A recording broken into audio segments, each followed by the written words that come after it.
Okay, so this was you on the left, okay?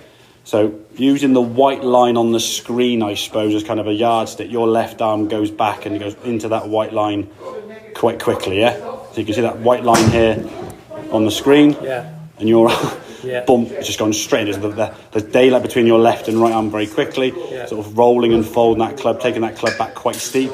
But now you've got to try and sort of turn the body, and there's not really much. So that was kind of the extent of your backswing there, yeah? So no real turn, stuck in your right hip, okay? Not able to get back to the golf ball or strike it very consistent. This is your backswing here now as a practice swing, okay? So we're going to move the hands away. So your hand's going to move back in towards, that's a different backswing now. Look at that. Now look at this. Oh. You can get that. Yeah. Yeah. Different golf swing, isn't it? Yeah. Now again, that is a practice swing. Admittedly, it would take you probably a few months of practice and just confidence to build up to trust that you can swing the club to there, knowing it's not going to be an absolute shower of and where's it going to go, all right? But you can get that club to the top of the backswing in that position comfortably, and that's statically. Momentum will carry you further. Yeah, when you hit the golf ball, okay? So when you get the golf ball there now, okay, we want to see your hands move away from that white line. They go out a bit towards it, but not as much, yeah? Okay? So the top of the backswing now is a little bit longer because we're a bit more on line. Is it perfect? Not yet, but we're getting to somewhere where we want that club to be. So at least when the club and the arms and the body are working more in sync, when you come back in the golf ball now, your path in the golf ball is more from the inside where you want it to be. You can get that club back and you can trap the ball, get the strike, get the flight, get your draw, and see a shot shape that you kind of want to see, starting just right there and getting that little apple turnover, as opposed to before it could be that sort of like low cutty one off to the right, or like a thinny one or whatever. It was just, say, flip a coin and hope for the best, really. So for you, it's about doing this movement as much as you can, and say just at home, whether you've got alignment sticks, so putting an alignment rod between the grip there. As the club gets taken away now, you're trying to brush the leg. Now, that could still be better if truth be told, but it's certainly a lot better where it was, yeah? So this position here now, when the club is kind of parallel at the ground, we'd want that stick to have gone back and just be on that left leg. If you roll the club inside or you move your arms away, the stick comes off that left leg, yeah? So it's just a question. If you could do that, I mean, what they say, 10,000 repetitions to get muscle memory, and you play 10,000 times, Christ, it's going to be forever. If you think, okay, you probably watch golf on Sunday, say, the coverage starts, say, 7, 8 o'clock, you might watch it till midnight when the guys finish or whatever. So 4 or 5 hours of golf with an advert every 20 minutes, right?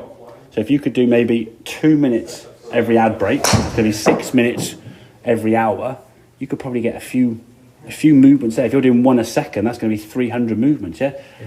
Over the course of a tournament, that's going to be 1,000, 2,000 movements, yeah? You do that for a month, you need 10,000. That's a month, yeah? It's not going to range in 10,000 golf balls, because that would bloody kill you, yeah? But if you can get yourself in a state where you're just doing that to the point where you just know exactly what this feels like, you can just do it in your sleep, then when that club gets to its good spot, you just go, all right, swing and hit. You're not trying to find where that club is, and as you said, you had no clue where it was anyway. And you're trying to sort of, in that sort of half a second, and because not, in terms of your backswing, being short's not a problem, doesn't give any problem for John Rahm, but if the backswing length is shorter, you've got less time to recover. If your club's out of position back here now, you've got less time to get that club back to the ball and recover what it needs to be recovered. And then you just, it's even harder. So get that club working back, get the right side of your body moving and turning, your right hip, right shoulder, that's got to get behind you, again, as if you were just handing something, like I say, a big bucket of water, you can't drop it, turn and move this way. You wouldn't want to go like that and move just your arms, then you tip the water everywhere, yeah? So everything's moving as one big unit connected together. Your arms are going up and down and your body's rotating, and then you can get to a bloody good position top of the backswing there, yeah? Now, potentially you might have had a longer backswing when you're playing off a lower handicap, when your back wasn't as much of an issue. I don't think whether you'd get there very often long term, but if we could get somewhere in kind of maybe that window, that'd be okay. Wouldn't be a short backswing there, you'd still be a nice full rotation, your body's moving, the hips are getting out of the way, and I think if you move your body better, it'll take a lot of strain off your back. If you're trying to do your shoulders and not move your lower half, your back now is going to be crunching halfway in the middle and trying to like resist against each other, yeah? Let the hips and shoulders move kind of together with each other. It will still move less in the shoulders, but let them move, yeah? Don't try and resist against that, and just get your arms substituting the job that your body should be doing.